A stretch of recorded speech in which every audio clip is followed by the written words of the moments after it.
जिलों के किसान के बेटों ने हनुमान बेनीवाल को राजस्थान विद्यालय का अध्यक्ष बनाकर एक संदेश दिया राजस्थान के अंदर कि हम लड़के एक नया लड़ाका तैयार कर रहे हैं। और भाइयों, जितने महाराजा सूरजमल जी के नारे मैंने लगाए और जितने वीर तेजा जी के शायद दूसरे लोगों ने नहीं लगाए होंगे।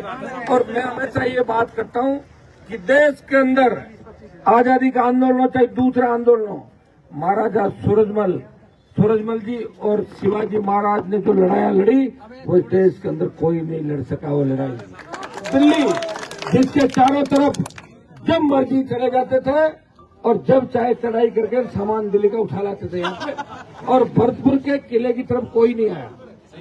यह भेद लोहागढ़ इसका नाम है।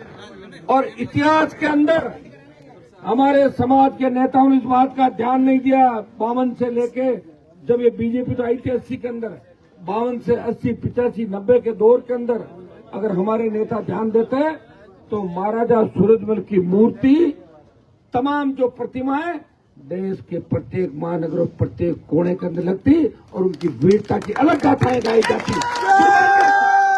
दुर्भाग्य से हमारे लोग जो चुन के चले जाते थे वो बाद में भूल जाते थे, तो पार्टियां बदलते थे या चुनाव के समय याद करते थे। याद करो जब पानीपत की मूवी के अंदर जिस तरह महाराज सूरजमल के इस युद्ध के साथ छेड़खानी की बात करी, जाट मराठों को आमने सामने करने का सरकार ने प्रयास किया, उस वक्त पानीपत मूवी के पोस्टर मैंने लोकसभा के अंदर जलाए। लोगों ने कहा क्या लोकसभा को जलाएगा क्या, पोस्टर लेके आके अंदर पोस्टर जलाए और गृह मंत्री के साथ बैठ के उस मूवी से तमाम वो दृश्य जिन पर आपत्ति थी वो हटवाए। मैं तो मूवी बैन करवा देता, लेकिन 2-4 आपके लोगों की इच्छा नहीं थी कि मूवी बैन हो। मैं तो मूवी को बंद ही करा था, मैं नहीं बनाऊं मूवी, गलत तरीके से बनी। और आप छोड़ो, ये फिल्में बनती रहेगी, जब सरकार अपनी बन जाएगी ना राजस्थान में, चाहे जितनी फिल्म बनाएगी।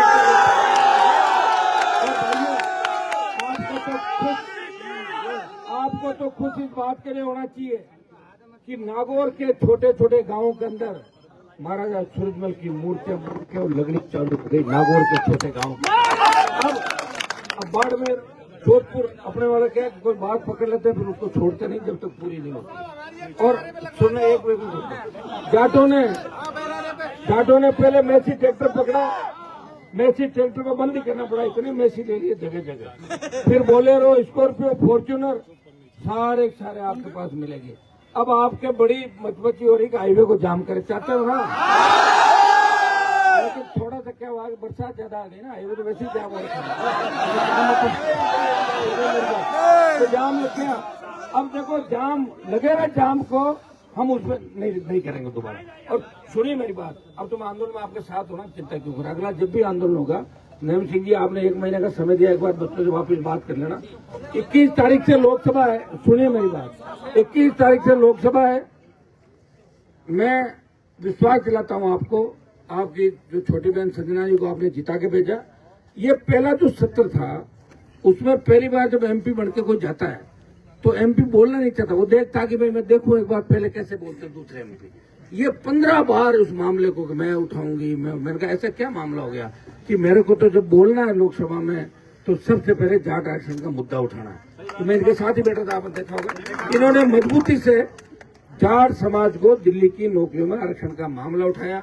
और जाटो तो हम अलग ही नहीं मानते हैं कि हमारे भाई है जाटो सारे। और हिस्ट्री में चले जाएंगे तो बहुत सी जातियों को तो अलग तरह के लोगों ने वेद पुराण में करके कर दिया हम लोगों को। तो इस देश के अंदर जब जाओगे, जो सीधे हैं, जो अच्छे हैं, वो कहीं न कहीं हमारे इस बात को गति कैसे देनी है। अपना सबका एक ही मकसद है कि धौलपुर, भरतपुर, डी के जाटों को दिल्ली में आरक्षण कैसे मिले, ताकि हमारे छोटे भाई बहनों को दिल्ली की नौकरियों में आरक्षण मिले और यहाँ से बहुत से अधिकारी हमारे बच्चे बढ़ के देश के अंदर सेवाएं दें और प्रदेश के अंदर सेवाएं दें। क्योंकि पहले के जो आंदोलन हुए, मैं यहाँ मौके पे नहीं आया होगा, लेकिन हमेशा आपकी चिंता करता था। जिस तरह बॉर्डर पे पहले बीएसएफ और दूसरे मिलिट्री फोर्स रहती है, कई रिजर्व बटालियन अलग रहती है कि युद्ध का ऐलान होता है वो भी टूट पड़ते हैं। हम उस रिजर्व फोर्स के अंदर थे। मैंने कहा कहीं आवश्यकता पड़े तो पूरा राजस्थान और देश साथ था, उनको भरतपुर के लड़ा के अपने आप सरकार को झुका देंगे। सरकार झुकी, मुख्यमंत्री भी आपका क्षेत्र चाहते हैं, ये तो मैं दुर्भाग्य ही कहूंगा। भरतपुर का ऐसे व्यक्ति को वहां बैठा के ले जाकर सीएम की कुर्सी पर, वो क्षेत्र से अगर आते और इनके अंदर अगर इतनी समझ होती तो आप 5 आदमियों को वहाँ बुलाते, घर पे खाने पे बुला के और मोदी के पास लेके जाते अपने चार्टर से और आरक्षण दिला करते, तब तो मानते भजनलाल जी ने कुछ किया। भजनलाल जी ने कुछ नहीं किया सिवाय स्टेट को बर्बाद करने के। जिनको खुद को पर्ची से सीएम का पद मिला वो दूसरे को क्या देंगे मेरे भाई? दे नहीं सकते। इसलिए कोई भजनलाल के भरोसे में नहीं है कि भजनलाल आरक्षण हमें देगा और हम कोई भीख में आरक्षण ले रहे हैं। हमारे अंदर इतनी ताकत है कि बीजेपी की दिल्ली की सरकार के हलक से खींच के भरतपुर धौलपुर का जाट आरक्षण लेके रहेगा। आरक्षण हमारा अधिकार है और हमारा हक। पहले भी जाट आरक्षण आंदोलन जब राजस्थान में चला उस वक्त मैं एमसी का अध्यक्ष था। ये तमाम नेता जो थे हम घूमते थे उस समय।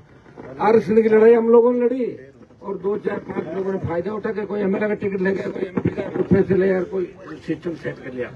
लड़ते हम लोग रह गए भाई। 1998 जब राजस्थान का जाट आरक्षण लड़ रहा था तब भी भरतपुर धौलपुर के जाटों को अलग रख दिया उसके अंदर कि भाई तो राजा है, इनको आरक्षण किस बात का। फिर आपने लड़ाई लड़ी तब मैं राजस्थान की विधानसभा के अंदर था। मेरे पास खाली फोन ही आते थे क्योंकि भरतपुर हमारी शान है देश की। इसलिए भरतपुर के जाट समाज को आरक्षण की पैरवी राजस्थान की विधानसभा के अंदर और लोकसभा के अंदर बिना राजनीतिक स्वार्थ के हम करते रहे और आगे भी आपके सम्मान को देश में ठेस नहीं लगने देंगे। आप निश्चिंत रहे। उस समय भी आपके साथ सौतेला व्यवहार हुआ। जब 1999 में राजस्थान के दूसरे जाटों को ओबीसी में लिया तो धौलपुर भरतपुर को पीछे छोड़ दिया था। अगर उस समय सारी लड़ाई एक साथ लड़ी जाती तो निश्चित रूप से बहुत बड़ा फायदा होता। लेकिन जो समय चला गया उसको छोड़ो।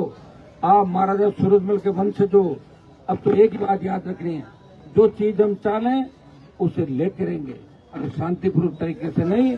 जब घी सीधी उंगली से नहीं निकलता है तो उंगली को टेढ़ी करनी पड़ती है। इस बार उंगली टेढ़ी करके मोदी जी को भी बता देंगे कि भरतपुर जब मचलता है और दिल्ली की तरफ भी जाता है और दिल्ली से कभी तो दरवाजे ले आता है और कभी दिल्ली से कई दूसरे सामान दिल्ली से ले आए थे। और भावनाएं 100% सही है। ओ भैया सुनो, आपके अंदर जो जोश है, इस जोश के कारण तो हम बोल रहे हैं जोर जोर से। ये जो भरतपुर के जाट समाज के अंदर जो जोश है और भरतपुर के राजाओं ने जो लड़ाइयां लड़ी, धौलपुर हमारा स्टेट है जाटों का। और सबसे खुशी की बात है कि धौलपुर के जाट वसुंधरा को ब्याह के ले आए थे हमारे लिए।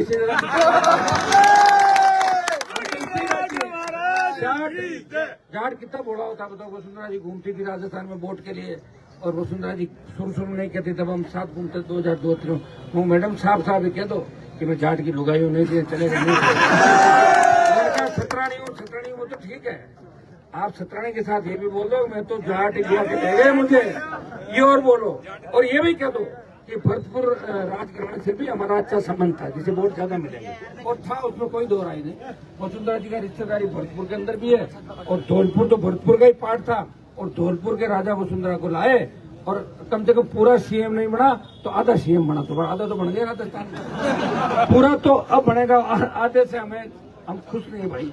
लड़ाई हम लड़ते रहे, आप भी लड़ते रहे, लेकिन आने वाला समय आपका है। थोड़ी हिम्मत रखना, थोड़ा हौसला मजबूत रखना। उधर से हम सुनामी लेके आ जाएंगे आपको भरतपुर अलवर धौलपुर की तरफ। इधर उसको तूफान लेके आएंगे और आपको उसको सुनामी बनाना है।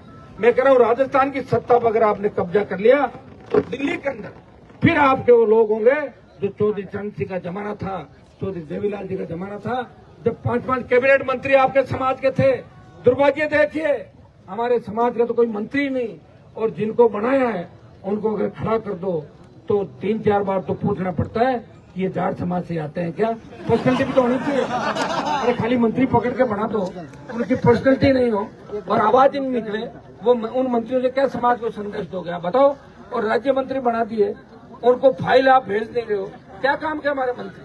क्या हमने आपका गवर्नर बना दिया, हमने आपको उपराष्ट्रपति बना दिया होगा जब हमने आपके लक्कड़ किया तब बनाया। बार बार लक्कड़ करना पड़ता है ना तो बनाया। लेकिन उपराष्ट्रपति के बाद क्या होता है बताओ मुझे? कोई ताकत नहीं। चाय पिला दो, नाश्ता करा दो किसी को, दिल्ली में रुका दो तो हम होटल में रुक जाएंगे। सब आजकल बच्चे आते हैं और रुकने की व्यवस्था करा के वापस आ जाते हैं। हमें वो चीज चाहिए जिससे हमारे लोगों का सीधा फायदा हो। हमारे समाज के साथ साथ शेड्यूल कास्ट के हमारे भाइयों का, ओबीसी के दूसरे हमारे भाई जो सुख दुख के अंदर हमारे साथ खड़े रहे, हर समय खड़े रहे। महाराजा सूरजमल जी की फौज के अंदर भी तमाम जातियों के सैनिक हुआ करते थे और मजबूती के साथ लड़ते थे। वो भरतपुर की आन बान और शान के लड़ते थे। हम